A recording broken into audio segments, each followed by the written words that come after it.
Gunman targets people at random in California town, kills 4.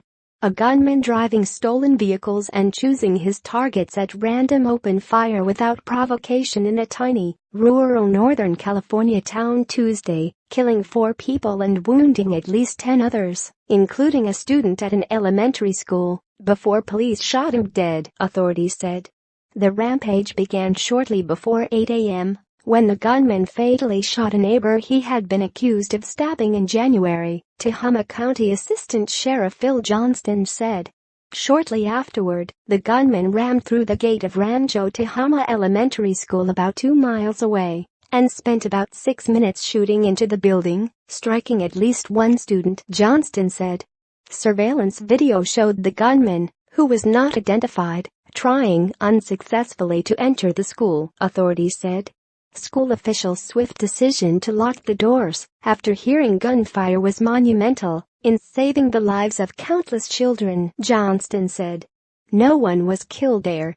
The gunman left the school after he could not get inside and purposely crashed the stolen truck he was driving into another vehicle and shot at its occupants, Johnston said. The shooter stole the car of a person who stopped to check on the crash and ran away when confronted with a gun. He continued the rampage until police shot him about 45 minutes after it started, Johnston said. This man was very bent on completing what he set out to do, the assistant sheriff said.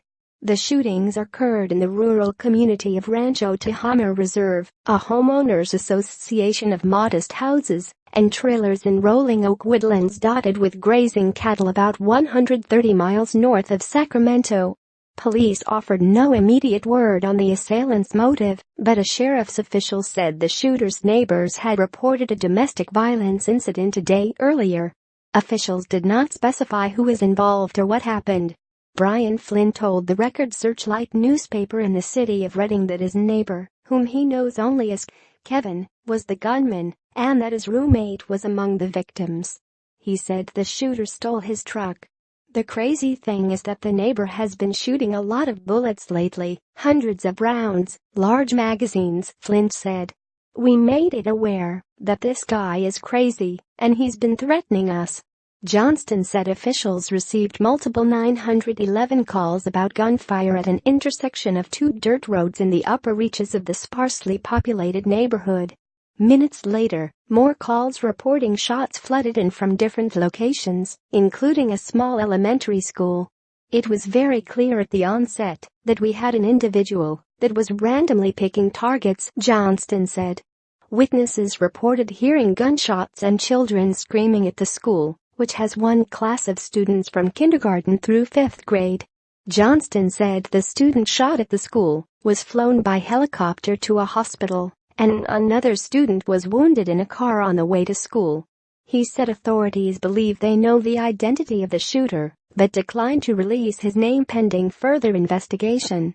He appears to have fired a semi-automatic rifle and 2 handguns at 7 locations, authorities said.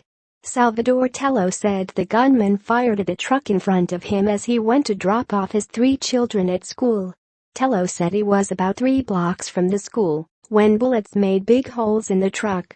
He said he forced his children to duck down, slammed his vehicle into reverse and headed to the children's grandmother's house.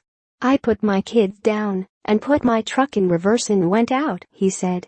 I don't believe it, because I wake up, take my kids, feed them cereal, and put them in the truck and say, let's go to school like a normal day.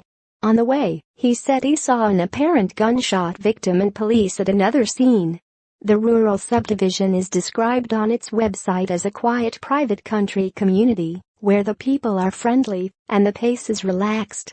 The homeowner association's website says there are 2,016 lots in the community and 1,346 voting members. It's pretty quiet, said 14-year resident Vince Broff, who lives about a mile from the school, but was kept away from his home for more than 3 hours. Before a law enforcement crackdown, marijuana farming was prevalent in the isolated area several years ago and appeared to attract some crime. But nothing this serious, Broff said. Elias reported from San Francisco. Associated Press writers Janie Har and Olga Rodriguez in San Francisco, Michael Balsamo in Los Angeles and researcher Rhonda Schaffner in New York also contributed to this story.